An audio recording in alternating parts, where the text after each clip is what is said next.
मुह खोलिले केंद्र शिक्षा मंत्री धर्मेंद्र प्रधान। खोलाखोली राहुल गांधी को कले टार्गेट। राहुल और कांग्रेस उपर बर्षिले धर्मेंद्र। नीट प्रश्नपत्र लीक घटना को नहीं सारा देश में एक लज्जाजनक परिस्थिति सृष्टि होईची। तेबे संसदर अधिवेशन आरंभ होगा पूर्व कांग्रेस एथिने एक बड़ आंदोलन करिथिला। सीधा सड़क प्रधानमंत्री बासभवन आगरे धर्मेंद्र को कुश पुतलिका दाह करने सहित धर्मेंद्र प्रधान और प्रधानमंत्री को इस्तीफा दाबी करिथिला कांग्रेस। तेबे एही आंदोलन रे नेतृत्व नैतिले लोकसभार विरोधी दल नेता राहुल गांधी एवं प्रियंका गांधी।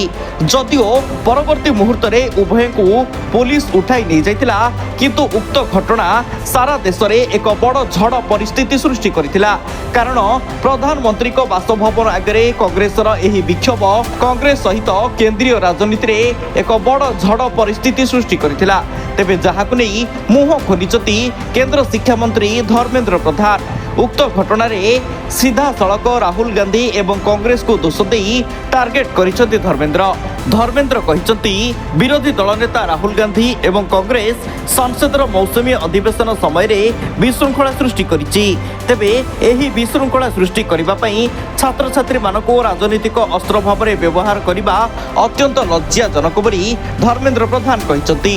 कारण राहुल गांधी एवं कांग्रेस कॉकरोच जनता पार्टी तरफ होइथिबा आंदोलन को समर्थन जणाइबा सहित छात्र छात्री मानिक सहित संसद भितर को प्रवेश करने एवं प्रधानमंत्री बासभवन आगरे एक विराट विक्षोभ करथिले।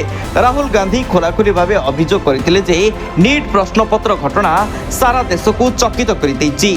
तेबे एही घटना को नहीं उभय राहुल गांधी एवं कांग्रेस को टार्गेट करिसंती धर्मेंद्र प्रधान।